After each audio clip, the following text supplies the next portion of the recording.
আজকে ন্যানোপ্লাস্টি হেয়ার করবো এইভাবে। ফ্রন্টটাও আমি দেখাবো। দেখো ম্যানেজেবল না, হেয়ারটা লং আছে পুরোটাই। আমরা যে কাজটা করব, কাজ করার পরে পুরোটাই দেখাবো যে কিরকম রেজাল্ট এসছে। কোনো স্ট্রেটনিং স্মুথনিং কিন্তু আমরা করবো না, করবো অনলি ন্যানোপ্লাস্টিয়া, যেটা ট্রিটমেন্ট হেয়ারের। এই দেখো কালকেও দেখিয়েছিলাম এই হেয়ারটা, তো আজকে দেখো ন্যানোপ্লাস্টিয়ার রেজাল্ট। এই দেখো কেমন হচ্ছে।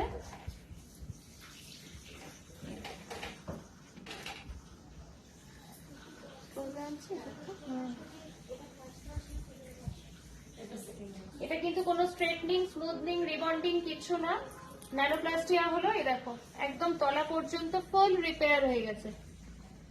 এই দেখো পুরো রিপেয়ার হয়ে গেছে। ন্যানোপ্লাস্টিয়া কিন্তু আমরা বছরে দুটো করলেই যথেষ্ট, দুটোই নিতে হয় 6 মাস অন্তর অন্তর। আর বাড়িতে হোম কেয়ার, শ্যাম্পু, কন্ডিশনার, সেরাম, ব্যাস।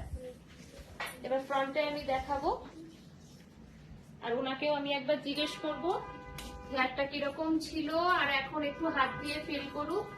দারুণ লেগেছে, দারুণ হয়েছে, ম্যানেজেবল, শাইনি, হেলদি হয়েছে। হাত দিয়ে বুঝতে পারছো সফট একটা ব্যাপার আছে, আর একদম একটা ফ্ল্যাট লুকস দিয়েছে। এরপরে মানে যখনই করবে চেষ্টা করবে যদি ফ্ল্যাট লুকস চাও ন্যানোপ্লাস্টিয়া করার। বুঝতে পেরেছো? এটা যত তুমি ওয়াশ করবে, এই এখন কি শাইন দেখছো, যখন ওয়াশ করবে, যত ওয়াশ করবে তত শাইন বাড়বে। এই যে এখন শাইনের মানে কিছুটা পেয়েছো, এরপরে যত ওয়াশ হবে তত শাইন বাড়বে।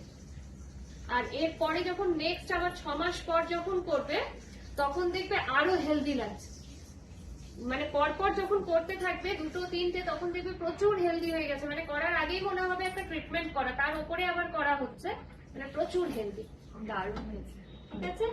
আর সবার ব্যবহার মানে কিছু বলারই নেই, এত ভালো। Thank you. এর আগেও এসেছি, হেয়ার কাটিং করেছি, ভীষণ ভালো লেগেছে। Thank you.